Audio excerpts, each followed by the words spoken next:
Good morning, everybody. Welcome to this new lecture of your topic of your course Composition 1. This is a new lecture.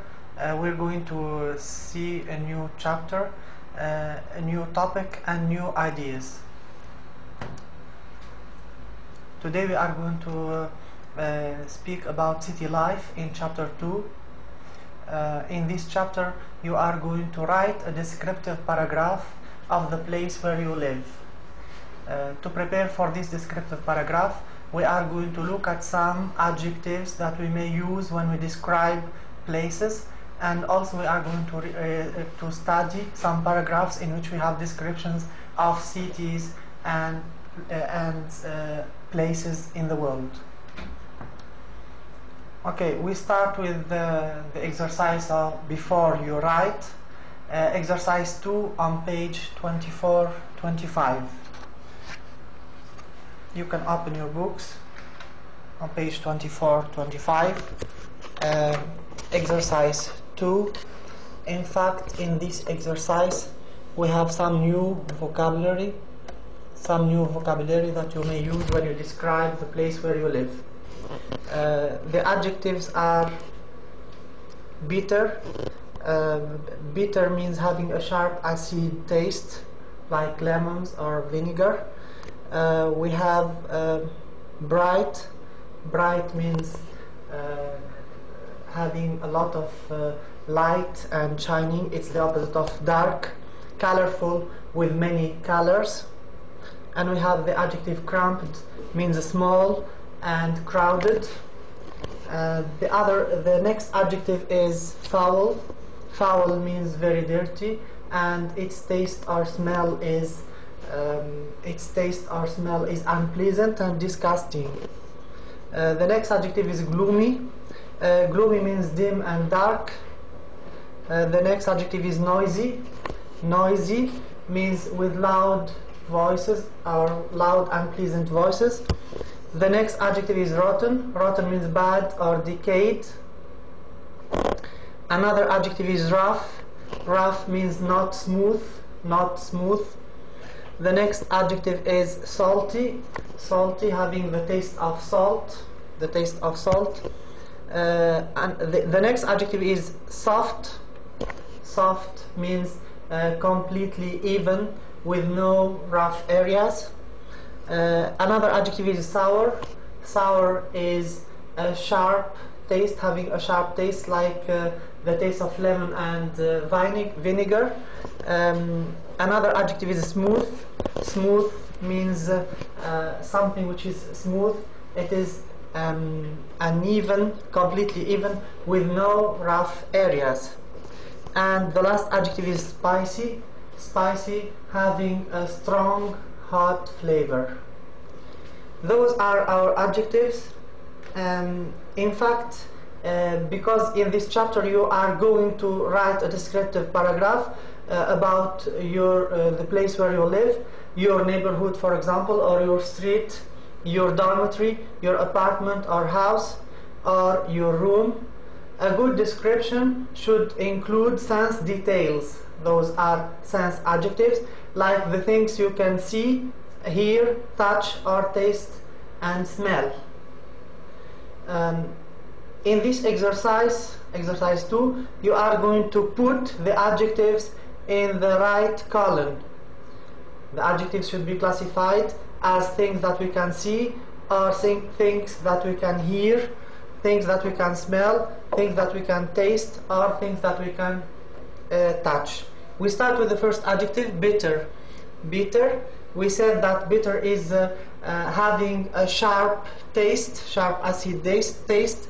So we have to put it in here under the column of taste. Bitter should be written here. The second adjective is bright. Bright, it describes things that we can see. So we write it in here. Bright. The next adjective is colorful. Colorful also describes things that we can see.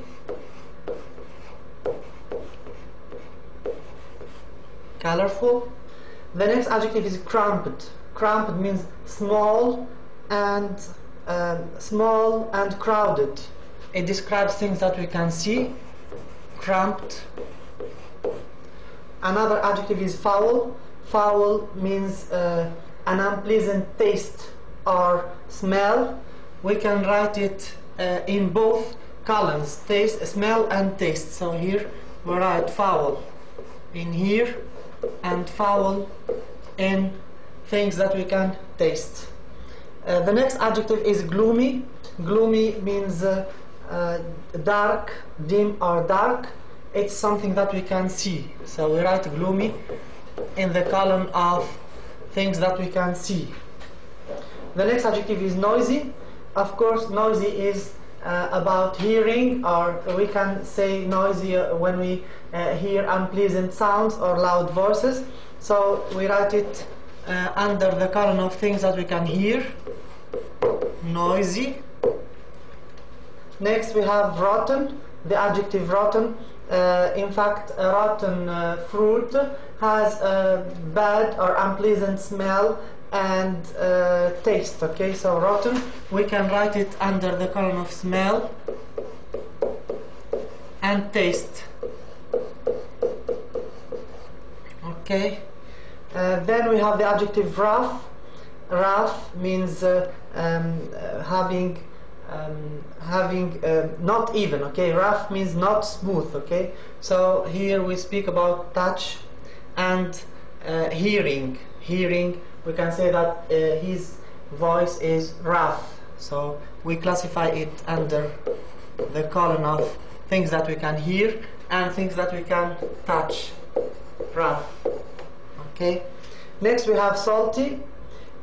Salty is an adjective that we use to describe things that we taste. Okay, salty. Salty. The next adjective is soft. Soft can describe voices. We can say a soft voice, so we write it here. Soft. A soft voice, or it describes things that we can touch. Soft. In fact, a soft thing is something that is easy to press or shape, and it is not hard. Soft thing, it is easy to press and or shape, and it is not a hard thing. The next adjective is sour. Sour. It's we can write it under the column of things that we can smell. Sour. Sour. Things that we can taste, and also things that we can, and only things that we can taste can be sour, having the taste of lemon juice or vinegar. The last adjective is spicy. Spicy can be classified under the list of things that we can smell. We can smell spicy food, or things that we can taste. Things that we can taste can be spicy. Okay, good. This is the end of exercise 2, page 24-25. In the next slide, I'll write to you. You will find the correction of this exercise. We will go through them quickly in order for you to be familiar with them and use them when you describe your the place where you live. So we start with the things that we can see. The adjective is cramped, bright, colorful. Things that we can hear: noisy, soft, rough. Gloomy should be under the list of things that we can see. Smell, we have sour, foul, and rotten. Things that we can smell: sour, foul, and rotten. Things that we can taste, we can use the adjectives bitter, salty, sour, and spicy. Now we move to the things that we can touch. We can use the adjectives smooth, soft, rough, foul, and rotten. Here the adjective gloomy. should be under the things that we can see, because in fact gloomy means dim and dark. Dim and dark, it's the opposite of bright. Good. We move now to the next slide. In the next slide we are going to speak about choosing the topic sentence. Of course, when you want to write about a topic, you have to write the topic sentence. You have to choose the topic first. Choose the topic first, and then you start brainstorming and writing down your ideas. So choose and write the name of the place you are going to describe in your descriptive paragraph. One of the tasks that you have to do is to choose the name of the place you are going to describe. Another activity in the book, it is exercise 4, page 25. It says, make a list of sense details for the place you are going to describe. Use noun phrases and adjectives. So here, the first example is done for you. What I can see colorful piles of vegetables. I can see colorful piles of vegetables. Number 2, what I can hear. For example, here he is speaking about a village or a countryside. What I can hear, let's say the birds, the sounds of birds. The sounds of birds. I can hear sounds of birds in the countryside. What I can touch, let's say that I can touch flowers. I can touch flowers and plants. What I can taste, I can taste fresh vegetables and fruits. Fresh fruits and vegetables.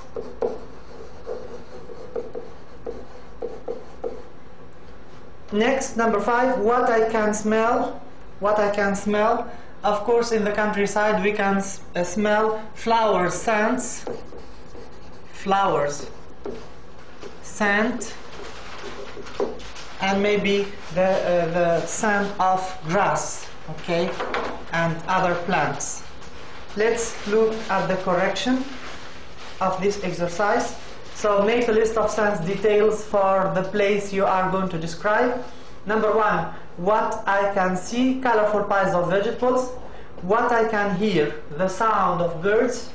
What I can touch, trees, flowers and animals.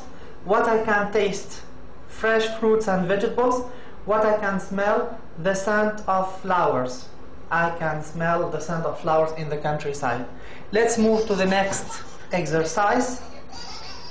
In the next exercise, it says that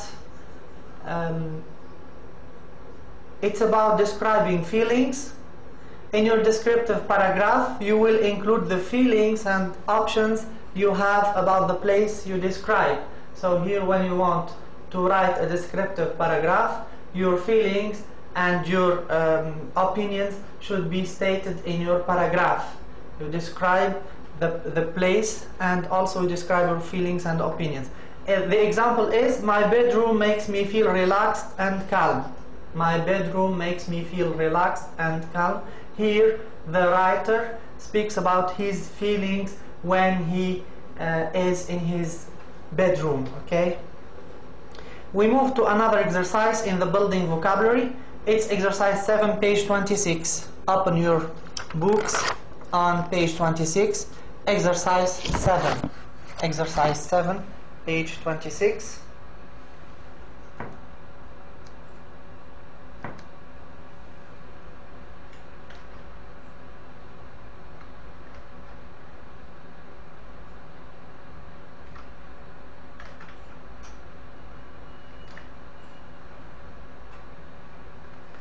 So in exercise 7, page 26, we will have a text.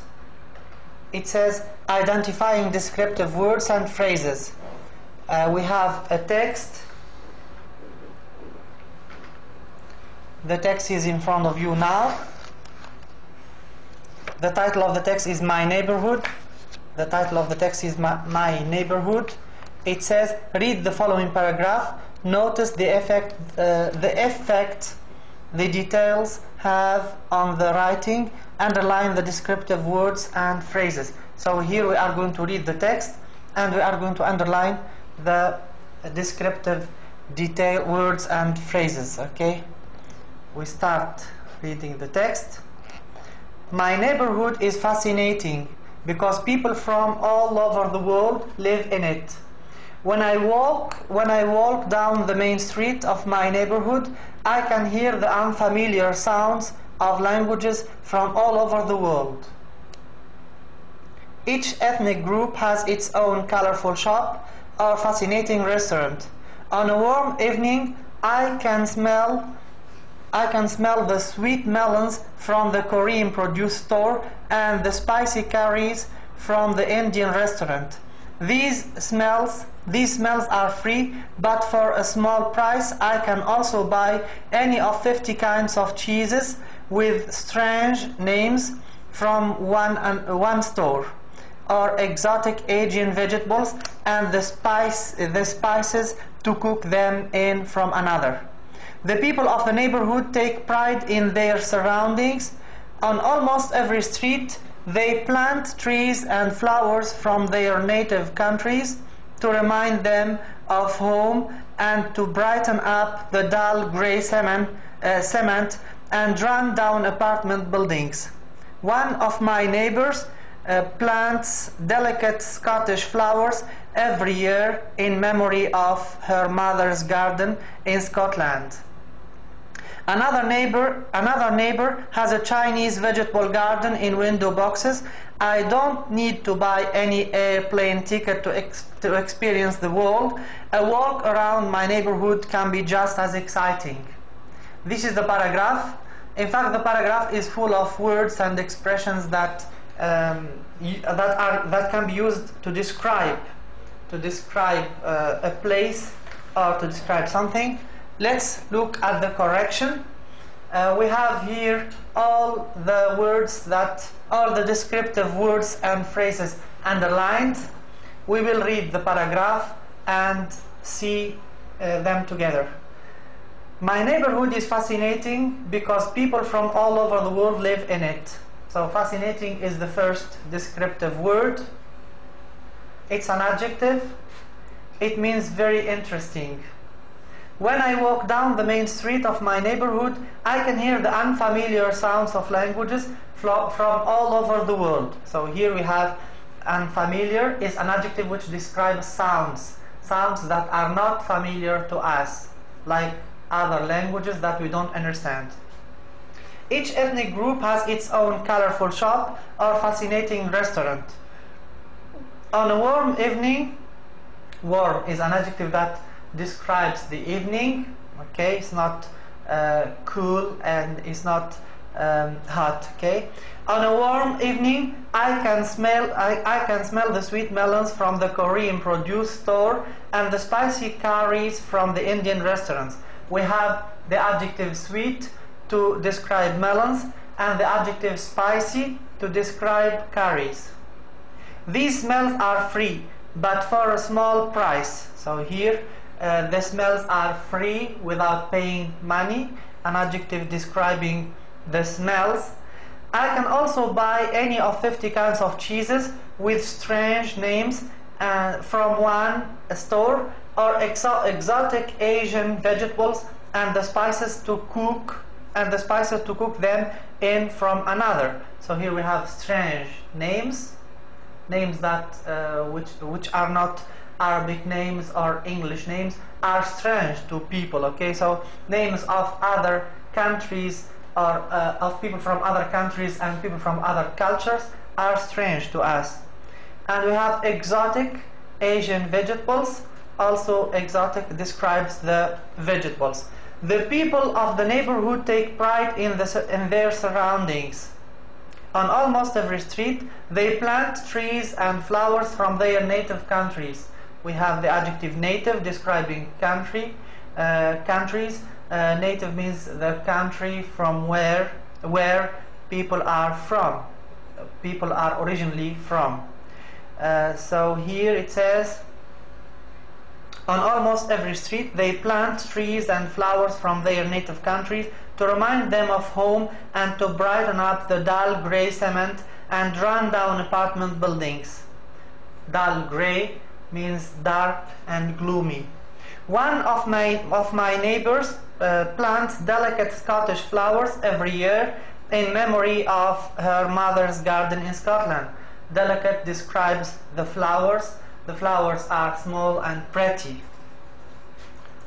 Another neighbor has a Chinese vegetable garden in window boxes. I don't need to buy an airplane ticket to experience the world. A walk around my neighborhood can be just as exciting. Exciting means very important and very interesting to me. Okay. Here we have a good descriptive paragraph. It describes the neighborhood of the writer. The writer used many descriptive adjectives to make his paragraph interesting. This is what you are required to do when you write the paragraph to describe the place where you live. As we said, you may describe your dormitory, you may describe your house or apartment, you may describe your room, or you may describe the city where you live. Okay? We move to the next slide. In the next slide we have building vocabulary, exercise 8, page 26-27. In this exercise you are asked to find words that have the same meanings as the following in the text. So, from the text we found the word exotic, which means strange and unusual. Exotic means strange and unusual. It is here in the text, at the end of the text.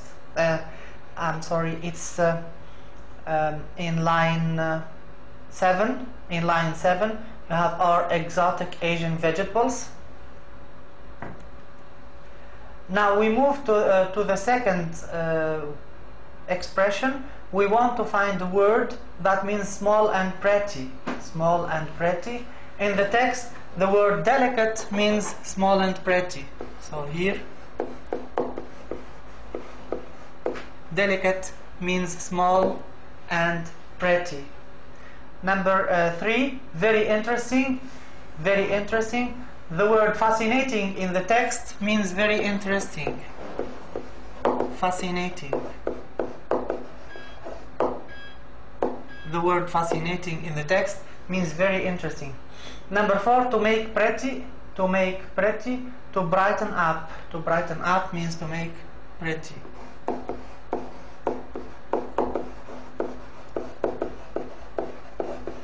To brighten up. Number 5, sad looking. Sad looking. The word dull grey means sad looking. Dull grey.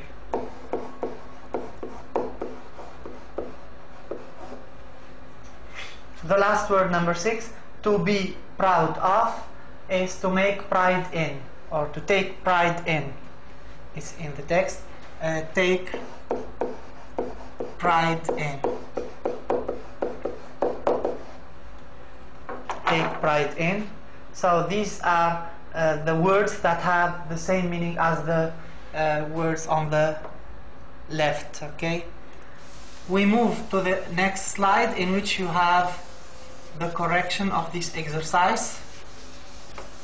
Those are new words that may help you describe well your the place where you live. Now, number 1, strange and unusual, it's exotic. Number 2, small and pretty, delicate. Number 3, very interesting, fascinating. Number 4, to make pretty, brighten up. Number 5, sad looking, dull grey. Number 6, to be proud of, take pride in. Good. We move now to the next slide. In the next slide we will have an exercise in the book, exercise 9, page 27. Exercise 9, page 27. In fact, in this exercise we have two pictures that we are going to describe. We are going to look at the pictures and describe the things that we can see, the things that we can hear, the things that we can taste, the things that we can smell in those two different pictures. The first picture is a neighborhood in Hong Kong, and it is written here, Hong Kong's neighborhoods are lively. The second picture is a village in Europe. It's a village in Europe, and they say some villages in Europe don't change much over time. Some villages in Europe are the same even after many years. You go to them or you visit them and you will find them the same. They don't change. Okay, so we start here with what you can see. Can you tell me what you can see in the first picture? In the first picture we can see tall buildings and skyscrapers, because it's a neighborhood in Hong Kong, so the buildings are very tall and they are as skyscrapers. In the next picture we can see old houses, and we can see plants also, because it's a village in Europe. Okay, now what you can hear in the first picture? Well, I think that in the first picture you can hear the car sounds and people shouting. Okay, so here we can hear the sounds of cars, for example, and we can hear people shouting. In the second picture, what can you hear? Of course, you can hear the birds singing. You can hear sounds of animals. So here, birds singing, for example, and animals sounds.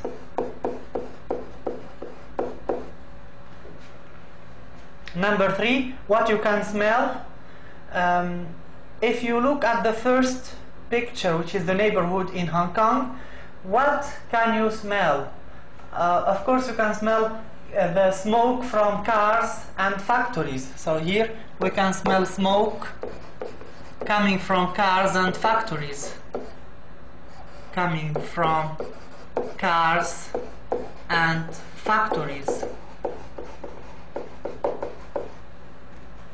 In the second picture, the village in Europe, what can you smell? Well, you can smell fresh air and you can smell flower scents. So here, fresh air. We can also smell flowers scent. Flowers.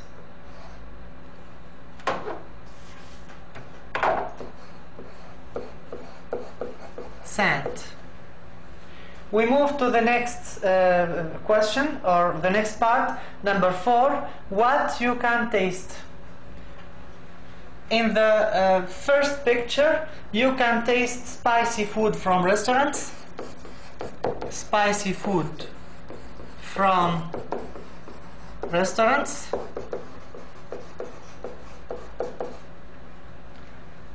And in the second picture, you can taste fresh vegetables and fruits. Okay, so here, fresh fruits and vegetables.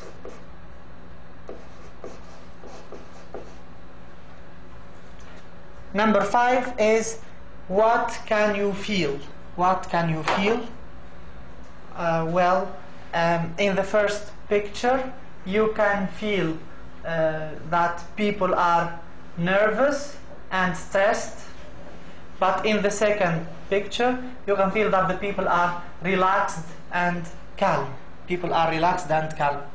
Well, we have all of this done for you in the next slide. Let's look at it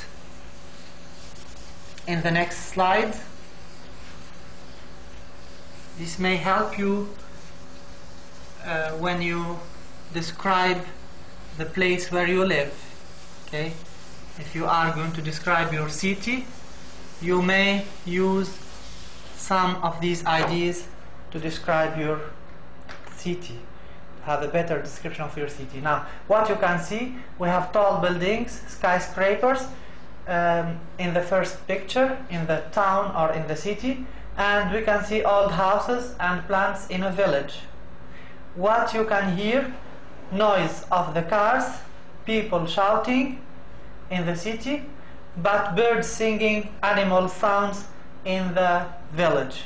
What you can smell, smoke coming from cars and factories in the city, and in the village we can smell fresh air and flower scent. What you can taste, spicy food from restaurants in the city, and fresh fruits and vegetables in the village. The last point, what you can feel, we can feel stressed and nervous people, and in the village we can feel relaxed and calm people.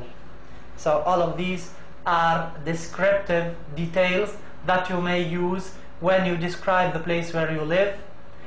You can use the first descriptions in this list. So descriptions number 1 to describe the city, and you can use the second descriptions number 2 in each part to describe the village. Okay, we move now to the next slide. In the next slide we are going to speak about writing the topic sentence.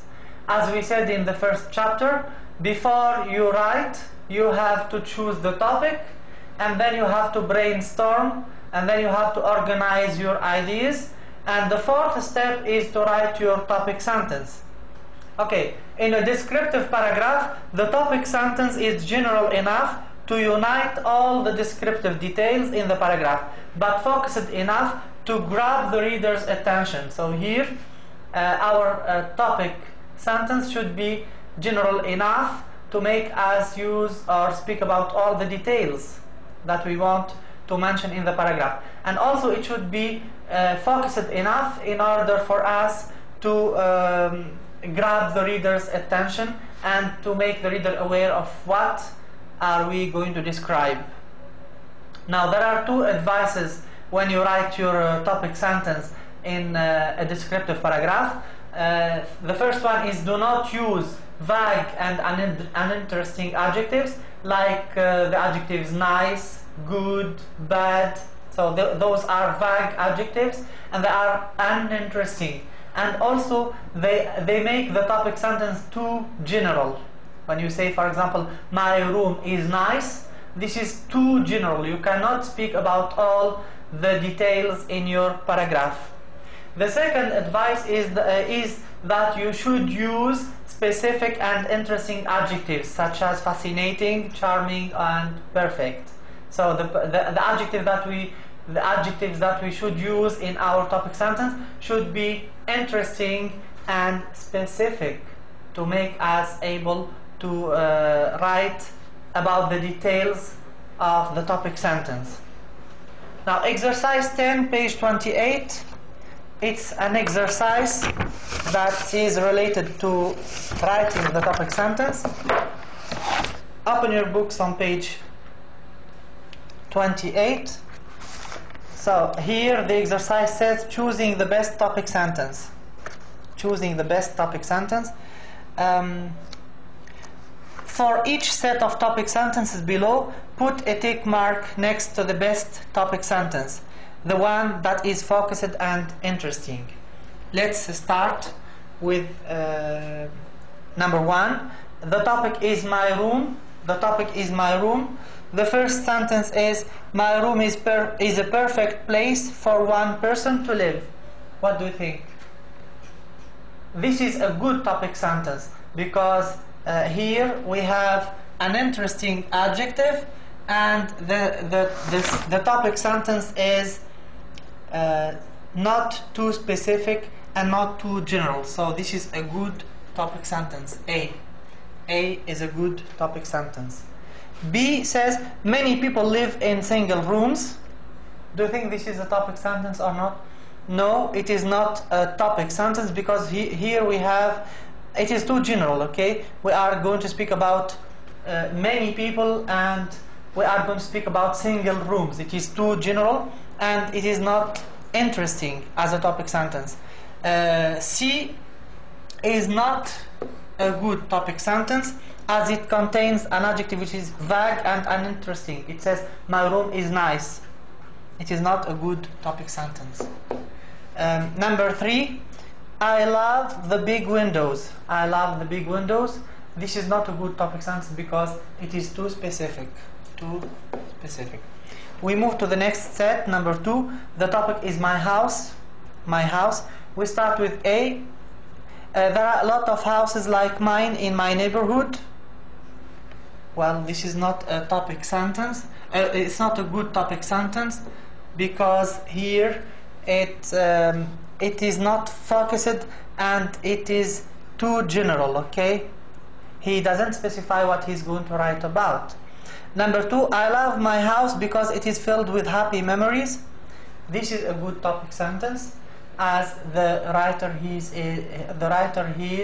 here is specific enough, and he is making his topic sentence interesting to the reader, because he will speak about the happy memories in his house. So this is a good topic sentence.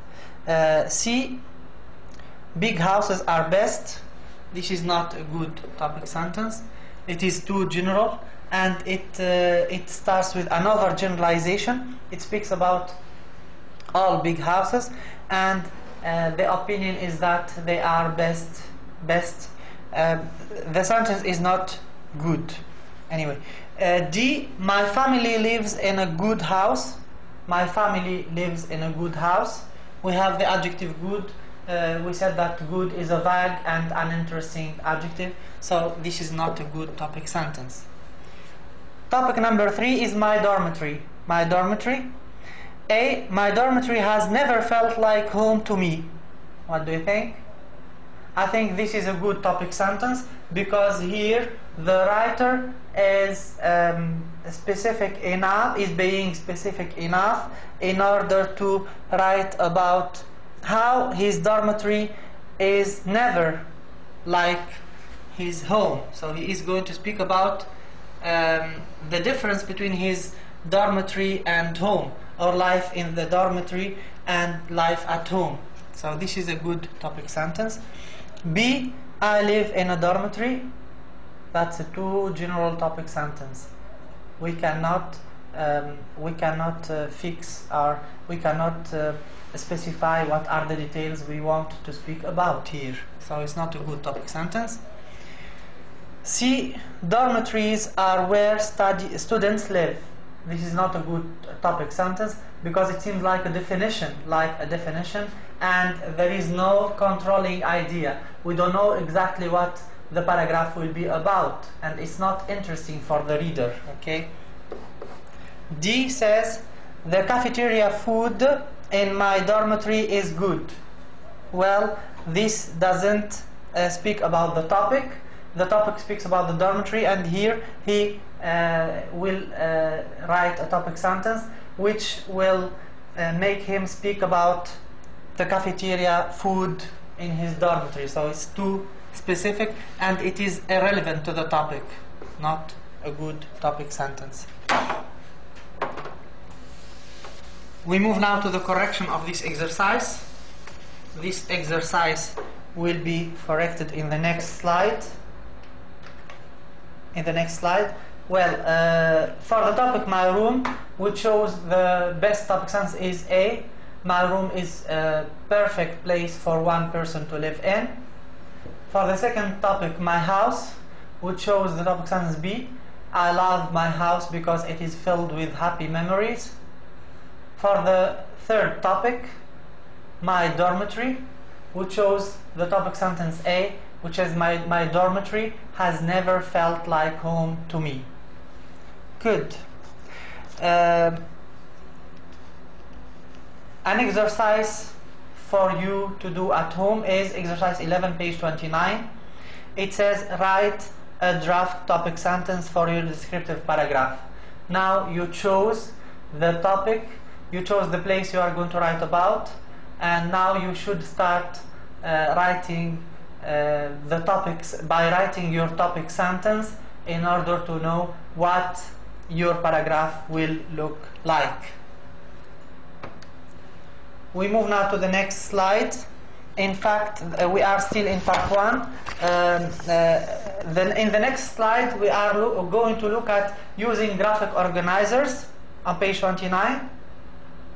In fact, graphic organizers are kinds of organizers that may help you organize your ideas and make your ideas clear. Okay, so one way to brainstorm and organize ideas for a focused descriptive paragraph is to use a graphic organizer.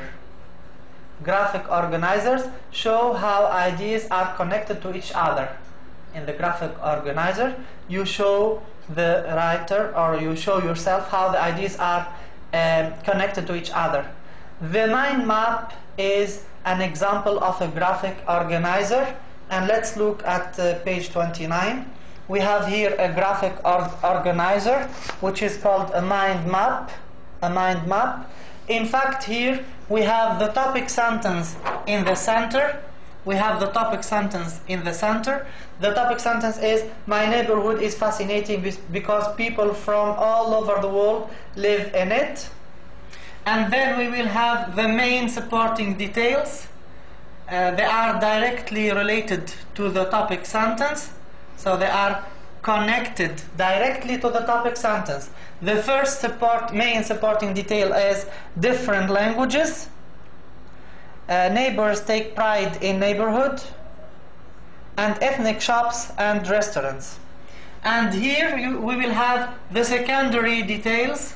The secondary details are related to the main details, okay, are connected to the main details. Those are secondary details. Secondary details, okay. And here we have the main details. As you can see, they are connected directly to the topic sentence, okay. And those three are also secondary details, and this is the topic sentence. The topic sentence. You can use this graphic organizer, which is in fact a mind map, in order to organize your ideas and to know what you will write about in your paragraph. Good.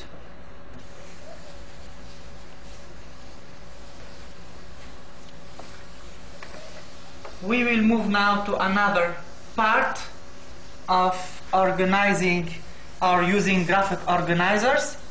In the next part, we will look at a graphic organizer, and we will try to get rid of irrelevant details. So here, getting rid of irrelevant details, it's on page 30. In fact, all the details that you should speak about in the paragraph should be related to the topic sentence. If you have any details which are not related to the topic sentence, you should cross them out or get rid of them. So all the details in a paragraph should develop the idea stated in the topic sentence. The second point, you can use your mind map to identify the irrelevant ideas and cross them out. So the irrelevant details in exercise 13. Let's look at exercise 13 first. Exercise 13, in here we have a graphic organizer. The question is, identify the irrelevant information in this graphic organizer. So what is the topic sentence? The topic sentence is, my room is small but it is cozy and has everything I need. Here all the supporting details should relate to the topic sentence. If we have any details that do not relate to the topic sentence, we have to cross them out. Now, the first one says, it's quiet, it is quiet. That's a detail that supports the topic sentence, because here he says it's cozy and has everything I need. I need quiet, so my room is quiet. Sometimes I am lonely. This is not a detail. This is not a relevant detail, or this detail is irrelevant to the topic sentence. Next we have here, it has a small refrigerator and a cabinet for dishes. What do you think? This is a relevant detail, relevant sentence to the topic sentence. Next we have it has a window. Also speaking about the window is relevant, because here he says has everything I need. He needs a window to open it and smell fresh air, or to see the landscape outside. It says stays warm. The next one says stays warm in the winter. This is also relevant, because he speaks about everything he needs. He needs his room to be warm in the winter, and it is there. He says great neighbors here. Well, great neighbors is an irrelevant detail, because he didn't mention any neighbors in his topic sentence. The next one is enough space for my things and big closet. So this is a relevant detail. He can speak about the space in his room and where he puts his things. Okay. The last one is landlord not pleasant. It is not a relevant detail, it's irrelevant, so we have to cross it out. So in this slide we will have the details that are not relevant to the topic sentence. The irrelevant details in exercise 13 are landlord is not pleasant, sometimes I am lonely, and great neighbors. We move now to a last point. The last point is writing concluding sentences, page 31. Writing concluding sentences, page 31. Here, most paragraphs have concluding sentences that repeat the idea of the topic sentence. So in some of the paragraphs, the concluding sentence should repeat the idea in the topic sentence. You have an example here in the book. The example says, it's the example of the paragraph that we had on page 26 about the neighborhood. It says at the end, I don't need to buy an airplane ticket to experience the world. A walk around my neighborhood can be just as exciting. So it's unusual and strange, and it's fascinating to have walk around my neighborhood. So this is one type of concluding the paragraph with using or with restating the ideas of the topic sentence. Next, other concluding sentences give a personal reaction to the topic of the paragraph. So here you may conclude your paragraph with giving a personal reaction to the paragraph. We have an example in the book in here. It's on page 31. It says it's about a paragraph written by a student. He is speaking about his dormitory. The concluding sentence says, even though it was sometimes too noisy and crowded, I enjoyed living in my dormitory because of all the friends I made. So here he concluded his paragraph with a personal reaction to his dormitory. Okay, good. I'll give you homework for next time. This is the end of the lecture. Your homework will be on page 25, exercise 25, page 31, exercise 25, page 31. If you look at this, it's a paragraph. It's a paragraph about Muscat. Okay, and here what you are asked to do is to read the paragraph and then write one possible concluding sentence. So read the paragraph carefully at home and write one concluding sentence to the paragraph. I think that this is the end of the lecture. Thank you very much. See you next time.